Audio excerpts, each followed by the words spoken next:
મુખ્ય કામગીરી છે નશા મુક્તિ.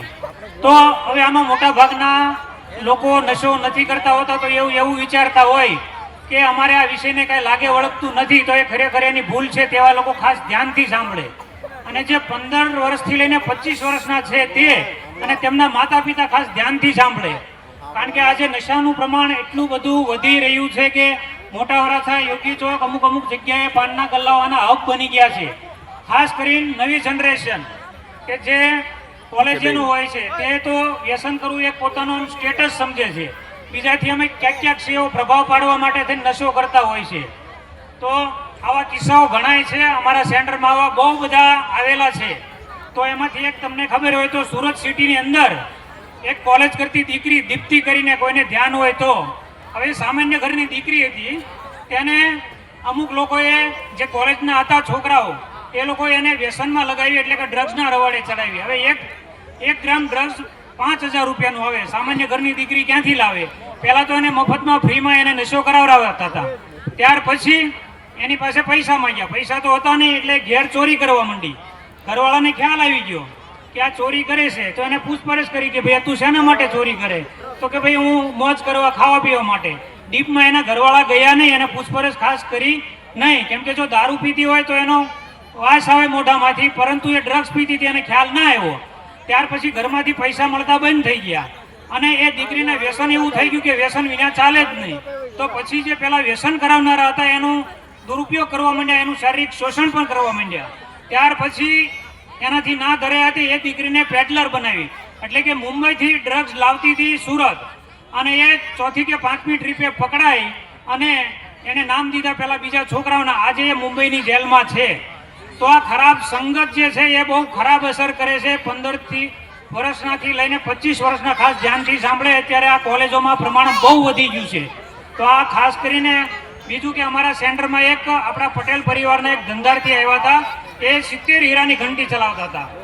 ગાડી હતું, બંગલો હતો, બધું હતું. એટલે એને એમ કે હવે મારે કાંઈ નહીં, મારે યશ કરવો જોઈએ એવું એને મગજમાં આવ્યું. એ અમારા સેન્ટરમાં આવ્યો, એને અમને બધી વાત કરી. તો ત્યાર પછી એ દારૂ પીવાના રવાડે ચડ્યા. 1 પેગ 2 પેગ એમ કરીને એને વધતું ગયું અને એ લેવલ ઉપર પહોંચી ગયા કે ત્યાર પછી એનાથી છોડાતું નહીં હતું. અને એને ધીરે ધીરે હીરાની ઘંટી તમામ બંધ થઈ ગઈ, ધંધો ચોપડ થઈ ગયો. ઘરે રોજ કચકચ રહેતી હતી.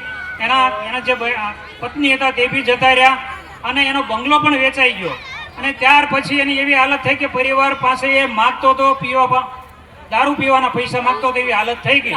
અને અમારા સેન્ટરમાં આવ્યા. હવે ઘણા એમ્બ્રોઇડરીના ખાતા તો સ્પેશિયલ પીવા માટે થઈને ઓફિસો છે, અમારા એવું ધ્યાનમાં આવેલું છે.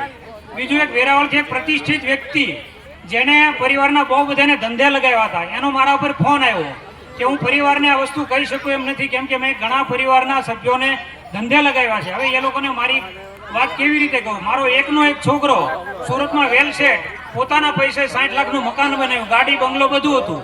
પરંતુ થયું એવું કે ઓનલાઈન ગેમના રવાડે ચડી ગયો. ત્યાર પછી એ ઓનલાઈન ગેમમાં હારી ગયો, બહુ બધા રૂપિયા, એનું મકાન વેચાઈ ગયું, એની ગાડી જતી રહી.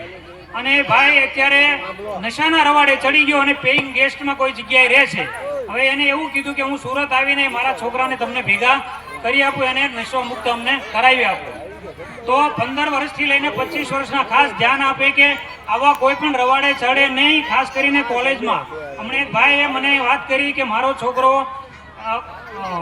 ઘણા ટાઈમ પહેલા કે એવું કહેતો હતો કે હું વ્યવસ્થિત રહું છું હોસ્ટેલમાં, અને હું એને એવું કહેતો કે ભાઈ તું પૈસા વાપર કે તું ખા પી, એવો વ્યવસ્થિત રહેતો હતો. પરંતુ અચાનક એવું થયું કે 6 મહિના પછી એને બેંકનું ખાતું ખાલી કરી દીધું અને સગા સંબંધી પાસે પણ પૈસા માગવા માંડ્યો. તો એવું નહીં માનવાનું કે આપણો છોકરો કોઈ હોસ્ટેલમાં કે ક્યાંય છે તો એ સીધી લીટીમાં છે, કારણ કે ખરાબ સંગત થઈ જાય તો એ ગમે ત્યારે એનું પરિવર્તન આવી શકે છે. તો હવે વાત રહી કે આપણો દીકરો ક્યારે પણ નશો કરીને ઘેર આવે તો આપણને ખ્યાલ કેવી રીતે આવે? તો એ ઘેર આવે તો અઠવાડિયામાં 1-2 વાર એની પૂછપરછ કરવી.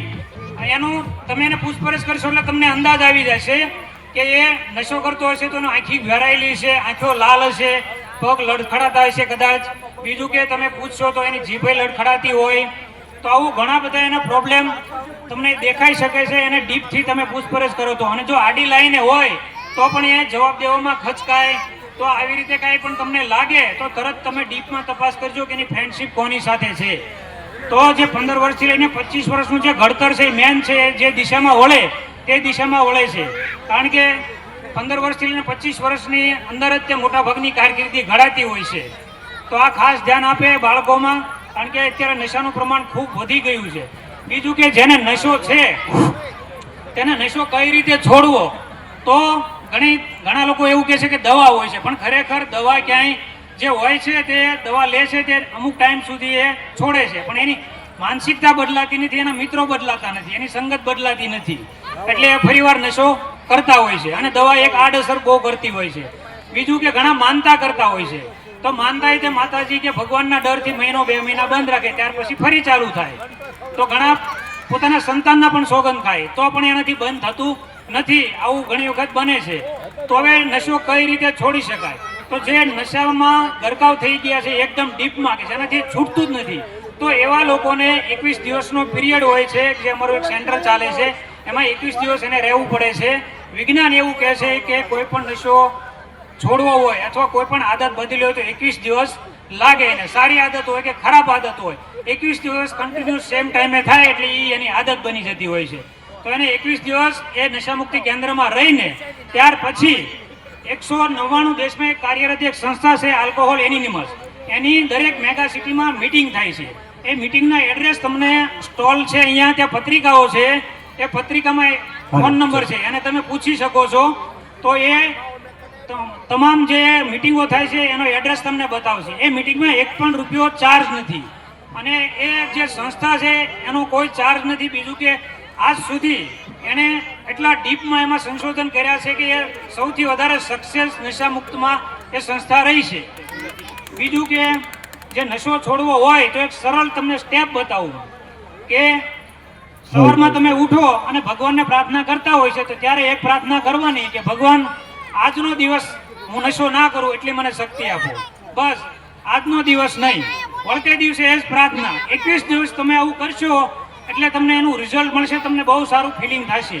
મારો હમણાં એક મિત્ર હતો સણોસરાના બટુક લીંબાણી, એનો ફોન આવ્યો કે મારો મિત્ર એક બહુ માવા ખાય છે, તો એને એ માવા છોડે તો અચાનક માવા છોડી દે તેને કાંઈ પ્રોબ્લેમ તો નહીં થાય ને એમ. તો માવો કે કોઈ પણ ભયંકર વ્યસન છોડે તો એને કાંઈ પણ થતું નથી, કોઈ એવું નુકસાન થતું નથી. સાઈડ ઇફેક્ટ થોડી ઘણી થાય, કેવું કે એને ટોયલેટ ના ઉતરે, બીજું કે એને માથું દુખે, બીજું કે એને ગળું સુકાય, આવા બધા નોર્મલ પ્રોબ્લેમ થાય છે. પણ જ્યારે પણ નશાની યાદ આવે ત્યારે એ કોઈ પણ દાખલા તરીકે તલ છે, મુખવાસ છે, એવું એ ટાઈમે ખાઈ શકે છે. તો નશો છોડવાથી એવું કોઈ સાઈડ ઇફેક્ટ થતી નથી મિત્રો. અને બીજું કે આવું કાંઈ પણ પ્રોબ્લેમ હોય નશાવાળી વ્યક્તિને તો ચોક્કસ મને ફોન કરી શકે છે. મારું કાર્ડ પણ ત્યાં છે, ત્યાં કાર્ડ મળી જશે. પરિવારના કોઈ પણ બીજા સભ્યો નશો કરતા હોય તો એને એ કાર્ડ આપી શકે છે. જય હિન્દ, જય ભારત મિત્રો.